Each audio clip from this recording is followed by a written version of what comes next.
আজকে দুপুরের মেনুতে রান্না করেছিলাম ডাল পটল, মুসুর ডাল দিয়ে ডাল পটল রান্না করেছিলাম, আদা জিরে বাটা দিয়ে করলা শুক্তো, লবণ আর সর্ষের তেল দিয়ে ভেন্ডি সেদ্ধ আর লাউ ডাঁটা দিয়ে মসুর ডাল। সব থেকে টেস্টি আর মুখরোচক রান্না করেছি লাউ পাতা দিয়ে লাউ পাতার ভর্তা। এতটাই টেস্টি হয়েছিল, অন্যান্য রান্নাগুলোর থেকে এটাই খেতে চাইছিল সবাই। আর এই টেস্টি রেসিপিটাই আপনাদের সঙ্গে শেয়ার করছি। নমস্কার সবাইকে, আর আমার নতুন একটা রেসিপিতে সবাইকে স্বাগত জানাই। আজকে লাউ পাতা ভর্তা রান্না করার জন্য প্রথমে লাউ পাতাগুলো পরিষ্কার করে ধুয়ে নিয়েছি, তারপর সরু সরু করে কেটে নিয়েছি। আরও একবার জল দিয়ে ধুয়ে নেব। এবার একটা মিক্সিং জারের মধ্যে লাউ পাতাগুলো পেস্ট করে নেব। একটা মিক্সিং জার নিয়ে নিয়েছি। এবার লাউ পাতাগুলো জল থেকে ছেঁকে নিয়ে মিক্সিং জারের মধ্যে দিয়ে দেব। এইভাবে বেটে নিয়েও ভর্তাটা বানানো যায়, আবার অনেক সময় সেদ্ধ করে নিয়েও ভর্তা বানানো যায়, তবে এই রেসিপিটাই বেশি টেস্টি লাগে। লাউ পাতাগুলো দেওয়া হয়ে গেছে, পরিমাণ মতো জল দিয়ে দিয়েছি, কয়েকটা কাঁচা লঙ্কা দেব। লঙ্কা অবশ্যই নিজেদের স্বাদ মতোই দিতে হবে। কয়েক কোয়া রসুন দিয়ে দিয়েছি। এবার মিহি করে একটা পেস্ট বানিয়ে নেব। খুব সুন্দর একটা পেস্ট বানিয়ে নিয়েছি।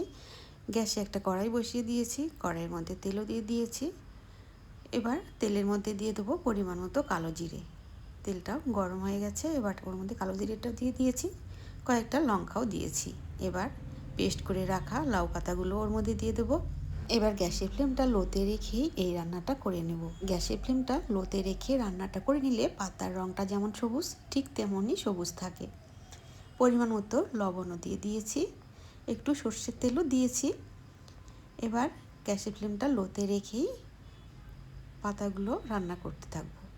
লাউ পাতার গাছের ডালগুলো যেমন চচ্চড়ি খাওয়া যায়, আবার পাতাগুলো ভর্তাও খেতে ভালো লাগে, লাউ ঘন্ট খেতে ভালো লাগে। লাউয়ের যে খোসাগুলো থাকে সেগুলো কিন্তু বাটা খেতেও ভালো লাগে। এদিক থেকে দেখতে গেলে লাউ গাছের কোনো অংশই ফেলে দেওয়ার মতো থাকে না। কথা বলতে বলতে রান্নাটাও করে নিয়েছি, এবার নামিয়ে নেব। খুব সুন্দর সবুজ সবুজ কালারটা কিন্তু একদমই থেকে গেছে। এবার নামিয়ে নেব একটা বাটিতে। আজকে অনেক কিছুই রান্না করেছিলাম, তবে শুধু লাউ পাতা ভর্তা দিয়েই ভাত খেয়েছি।